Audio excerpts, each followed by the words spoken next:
ಇಂದು ಗಂಗಾವತಿ ವಿಧಾನಸಭಾ ಕ್ಷೇತ್ರದ ವೆಂಕಟಗಿರಿ ಹೋಬಳಿಯಲ್ಲಿ ಲೋಕೋಪಯೋಗಿ ಇಲಾಖೆಯ ಅಂದಾಜು 1 ಕೋಟಿ ವೆಚ್ಚದಲ್ಲಿ ಗಡ್ಡಿಯಿಂದ ಬಂಕಾಪುರದವರೆಗೆ ರಸ್ತೆ ಅಭಿವೃದ್ಧಿ ಮತ್ತು ಡಾಂಬರೀಕರಣ ಕಾಮಗಾರಿಗೆ ಹಾಗೂ 3 ಕೋಟಿ ವೆಚ್ಚದಲ್ಲಿ ಮುಸಲಾಪುರ ವೆಂಕಟಗಿರಿ ರಸ್ತೆಯ ಡಾಂಬರೀಕರಣ ಕಾಮಗಾರಿಗೆ ಶಾಸಕರಾದ ಗಾಲಿ ಜನಾರ್ದನ ರೆಡ್ಡಿಯವರು ಭೂಮಿ ಪೂಜೆ ನೆರವೇರಿಸಿ ಕಾಮಗಾರಿಗಳಿಗೆ ಚಾಲನೆ ನೀಡಿದರು. ತದನಂತರ ಶಾಸಕರ ಕಾರ್ಯಾಲಯದ ಬಳಿ ಜನತೆಯ ಅಹವಾಲುಗಳನ್ನು ಸ್ವೀಕರಿಸಿದರು.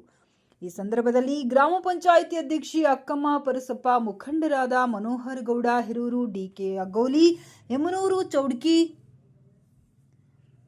ವೀರೇಶ್ ಬಲಕುಂದಿ, ಚಂದ್ರು ಹಿರೂರು, ಆನಂದ್ ಗೌಡ, ಕೆಸರಟ್ಟಿ ವಿಶ್ವನಾಥ್, ಪಂಪಣ್ಣ ನಾಯಕ್, ಜಿಲಾನಿ ಪಾಷಾ, ದುರ್ಗಪ್ಪ ದಳಪತಿ, ವಿರೂಪಾಕ್ಷಿ ಗೌಡ, ಅಮರೇಗೌಡ, ರಾಘವೇಂದ್ರ, ವೀರನಗೌಡ ಸೇರಿದಂತೆ ಗ್ರಾಮ ಪಂಚಾಯತ್ ಸದಸ್ಯರು ಹಾಗೂ ಕಾರ್ಯಕರ್ತರು ಉಪಸ್ಥಿತರಿದ್ದರು.